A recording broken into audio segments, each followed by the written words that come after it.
দর্শক, এবার সবজি বাজারের খবর জানাতে শরীয়তপুর থেকে আমাদের সাথে যুক্ত হবেন নুরুল আমিন রবিন। সবজি বাজারের কি অবস্থা, দর কেমন দেখছেন?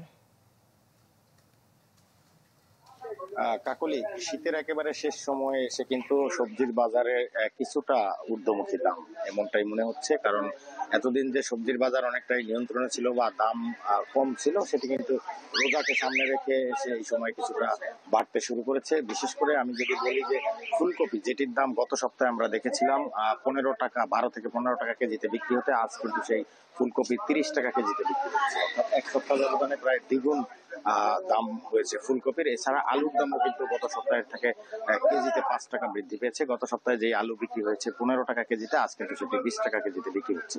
এছাড়া অন্যান্য যে শীতকালীন সবজি রয়েছে সেগুলির দাম অনেকটাই অপরিবর্তিত রয়েছে। এখানে বেগুন বিক্রি হচ্ছে 40 টাকা কেজিতে, কাঁচামরিচ বিক্রি হচ্ছে 50 টাকা কেজিতে। এছাড়া ধনেপাতা 40 টাকা কেজিতে বিক্রি হচ্ছে। অন্যান্য যে সকল শীতকালীন শাকসবজি রয়েছে সেগুলির দাম অনেকটাই অপরিবর্তিত বলা যায়।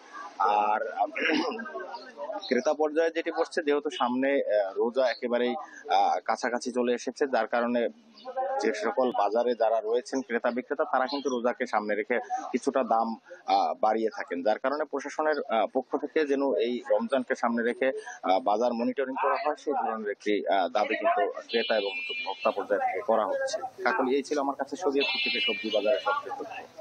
রবিন, আপনাকে ধন্যবাদ। দর্শক, এবার ইলিশের বাজার দর জানবো। চাঁদপুর থেকে যুক্ত হচ্ছেন সহকর্মী আল ইমরান শোভন। বাজারে ইলিশের যোগান কেমন? দাম আগের চেয়ে বেশি না কম?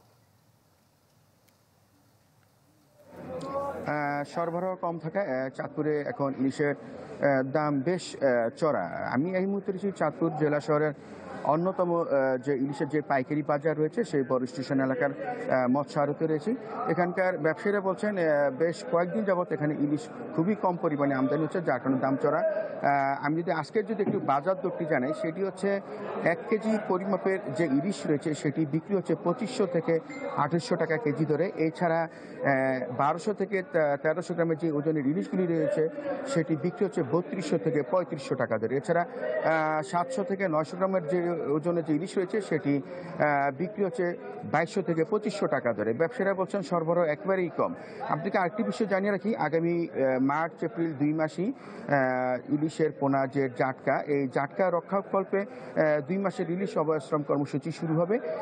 তো ব্যবসায়ীরা বলছেন ওই অবশ্রমকালীন সময় ইলিশের পোনা যদি জাটকা সঠিকভাবে সংরক্ষণ করা যায় এবং অসাধু যেসব জেলে রয়েছে তাদেরকে যদি নিবৃত্ত করা যায়, তাহলে আগামীতে ইলিশ উৎপাদন বাড়বে। এদিকে জেলা মৎস্য বিভাগ জানাচ্ছে কিছুদিন পরে যেহেতু 2 মাসের ইলিশ নিষেধাজ্ঞা শুরু হবে, সেই অভিযান সফল এবং সার্থক করার জন্য তারা নৌ পুলিশ, কোস্টগার্ড, জেলা প্রশাসন তারা যৌথভাবে এবার ব্যাপক প্রস্তুতি গ্রহণ করেছেন। তো এই ছিল চাঁদপুর থেকে ইলিশ নিয়ে সর্বশেষ খবর। একনল হ্যান্ড ওয়াশ 100% প্যারাবেন ফ্রি, তাই নিরাপদ হাতের জন্য আস্থা রাখুন